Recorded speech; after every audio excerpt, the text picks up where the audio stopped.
ازيكم عاملين ايه؟ اتمنى تكونوا بخير وكلكم جميعا بصحة وسلامة. الفيديو ده وان شوت، يعني مش هيبقى فيه اي تقطيع او اي ايديت في الفيديو او كده. وان شوت فيديو تجميع فيديوهات كتيرة فاتت، سواء على اليوتيوب او سواء على التيك توك او سواء على فيسبوك، الصفحة بتاعتنا على الفيسبوك برضو تبع الانجليش. فيديو تجميع لكل الفيديوهات القديمة اللي انا نزلتها بخصوص الموضوع بتاع ازاي ابدا في ان انا اتعلم انجليزي، او ازاي اعرف ان انا ماشي صح.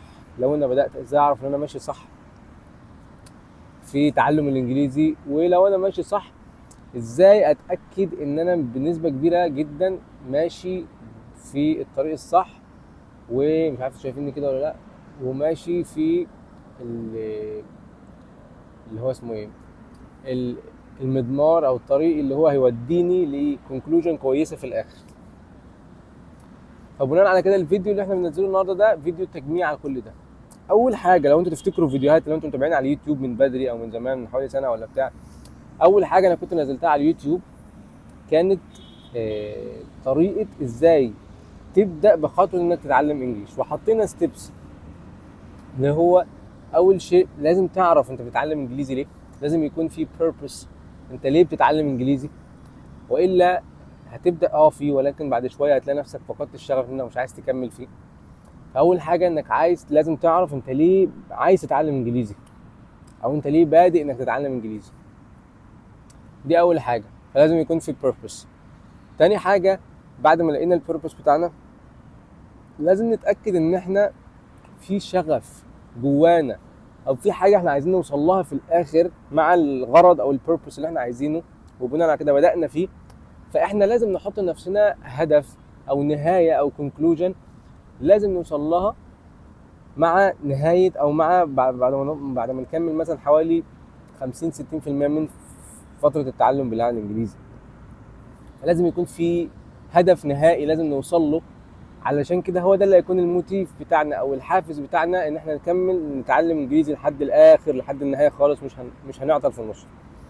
وده برضه هيودينا لنقطه تانية، اللي هي النقطه الثالثه معانا، اللي هي نقطه الانتنشن. you need to have a very good intention. زي ما قلنا في فيديوهات كتيره قوي على التيك توك واليوتيوب، اللي هي الانتنشن مهمه جدا. النيه، والنيه الصلبه والنيه الراسخه جواك ان انت هتتعلم، يعني هتتعلم مهما حصل، لان انت عايز توصل لحاجه معينه في دماغك. دي لازم تكون موجوده، والا برضه هتفقد الشغف مع الوقت. فاول حاجه قلنا البيربس، تاني حاجه قلنا لازم يكون في شغف او موتيفيشن او سورس اوف موتيفيشن عندك، بناء على كده تكمل. تالت حاجه قلنا لازم يكون في نيه او انتنشن، سوليد انتنشن تخليك تكمل فيه. طيب، احنا اتاكدنا ان احنا عندنا الثلاثه دول، وهنبدا اهو نتعلم انجليش. ايه هي الخطوات الاولى نتعلم انجليش؟ انت تسال نفسك سؤال افضل من ده، اللي هو سؤال انا فين بالظبط من الانجليزي، انا واقف فين بالظبط. يعني انا دلوقتي هل انا محتاج ابدا من الصفر، ولا انا عارف شويه كلمات فمحتاج اقوي اللغه بس عندي وخلاص، ولا انا فين بالظبط دلوقتي من فقره تعلم الانجليزي. طيب، الموضوع ده برضه هياخدنا خطوه تانية، اللي هي خطوات البدء. اللي انا ببدا ازاي؟ ما ينفعش ابدا اتكلم على طول، او ما ينفعش ابدا اخش اتفرج على افلام ومسلسلات على طول كده، انا بضحك على نفسي وبضيع وقت. طب ابدا ازاي؟ اول حاجه، لو انت بادئ، لو انت شخص ما عندكش خلفيه عن الانجليزي، لازم تكون عارف ان انت لازم تكون في اوتكم، لانجويج اوتكم. اوتكم ده يعني ايه؟ يعني حصيله لغويه. حصيله لغويه يعني لازم يكون عندك قدر كافي جدا من الكلمات والتعبيرات والسنتنسز، ان انت لازم تكون بيهم جمله. والا هتيجي تتكلم انجليزي هتلاقي نفسك بتقول هاي اي ام كذا، اي ام فروم كذا، ومش عارف ايه، وكمان جملتين بعدهم هتقف. تمام؟ فلازم تبدا تحفظ كلمات كتيره جدا.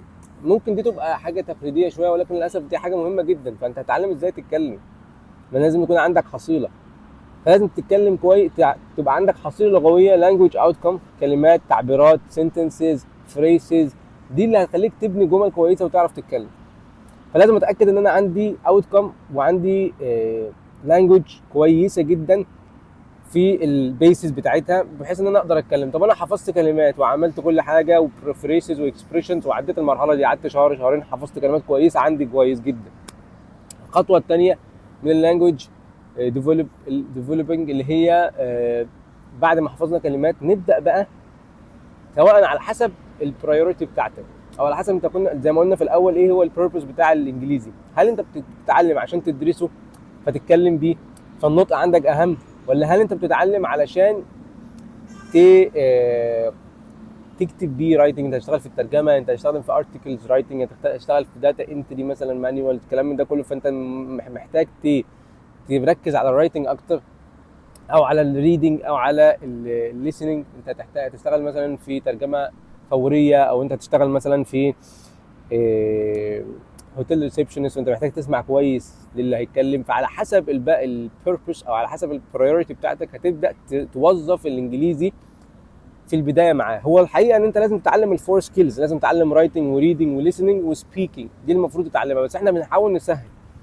فبنقول ان احنا خلاص هنبدا بيه الاول مثلا اللي احنا مثلا عايزين نتكلم، فهنبدا بالسبيكينج. فاحنا خدنا الكلمات الكويسه بتاعتنا والحصيله كويسه وحفظنا كلمات واكسبريشنز، هنبدا نشتغل على السبيكينج. برضو فيديوهات كتيره اتكلمنا فيها السبيكينج نطوره ازاي. اول حاجه تتفرج كتير جدا على مسلسلات وافلام. تاني حاجه بعد ما تتفرج على مسلسلات وافلام تحاول تمارس اللغه مع نفسك. لو انت في بيئه مش مساعده ان انت تقدر تمارس انجليزي فيزيكالي ان ذا ستريتس او في الشغل او في البيت، حاول تتكلم مع نفسك. create an illusionary situation، يعني حاول تخلق موقف وهمي في دماغك. اتكلم مع نفسك، اسال نفسك اسئله ورد عليها، او اكتب اسئله وحاول تجاوب عليها انت بنفسك. يعني اكتب اسئله مثلا اللي هو how are you gonna do this، او how am I gonna do مثلا يوتيوب فيديو توداي. بعد كده ابدا اجاوب على نفسي بالسؤال ده بحيث ان انا اقدر اعود لساني على ان هو يتكلم انجليزي.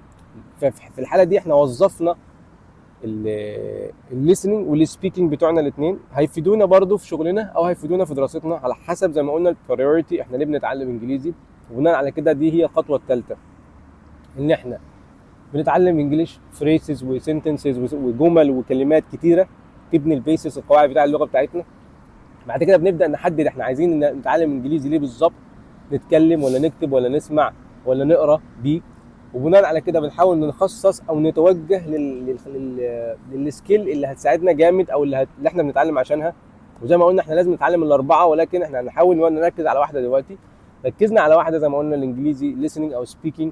فالlistening قلنا هنسمع كتير اغاني كتير، مسلسلات افلام، طبعا مسلسلات وافلام كويسه مش كده وكده يعني. نسمع الناس بتقول ايه، نشغل سبتايتلز انجلش في البدايه، ممكن تشغل ترجمه بعد شهر او بعد كذا اسبوع من الفوشة ممكن تقلب بقى تعمل سبتايتلز انجلش بحيث ان انت تقدر تشوف السبيلنج بتاع الكلمات ونطقها عامل ازاي. لو في الكلام ممكن تبدا تعمل مواقف وهميه في دماغك تتكلم فيها مع نفسك، او تكتب اسئله على ورقه وتحاول تجاوب بيها انت بالانجلش بنفسك كأن شخص بيسالك الاسئله دي وانت بتجاوب عليه. ففي الحاله دي اتدربت على السبيكينج. وفي الحاله دي احنا وصلنا بنسبه كبيره جدا لنهايه المطاف، يعني بنسبه 89% 85% احنا وصلنا للنهايه. الفاضل اللي هو البارت اللي هو البراكتيكال بارت اللي هو الجزء العملي، اللي انا خلاص وصلت مثلا قعدت شهرين 3 4 في الموضوع ده. فانا عايز ابدا بقى اشوف البراكتيكال بارت، اقدم بقى في وظيفتي اللي انا كنت بتعلم عشانها، اقدم في الكورس اللي انا كنت عايز اتقبل فيه عشان اطور من نفسي كويس، اقدم في ده اقدم في ده، اسافر اعمل بتاع. فانا عايز ابلاي بقى البراكتيكال بارت بتاعي عشان ما اضيعش اللي انا عملته، لان قلنا اللانجوج از براكتيكال يعني نشاط بالممارسه بيجي. لو اتعلمت حاجه ثيوريتيكال وسبتها شويه هتنساها ومش هتفتكرها تاني. فلازم اشوف البراكتيكال بارت بتاعي، انا اللي كنت بتعلم عشان اشتغل ولا ادرس، واتجه ليه وابدا اشتغل وابدا اعمل عشان تفضل اللغه في دماغي، بل بالعكس هتتطور اكتر واكتر واكتر. ده كان تجميعه بسيطه للي فات كله، او الفيديو طويل شويه انا عارف، ولكن هو وان شوت ما تقطعش، نصيحه يعني عن بيرسونال اكسبيرينس بتاعتي.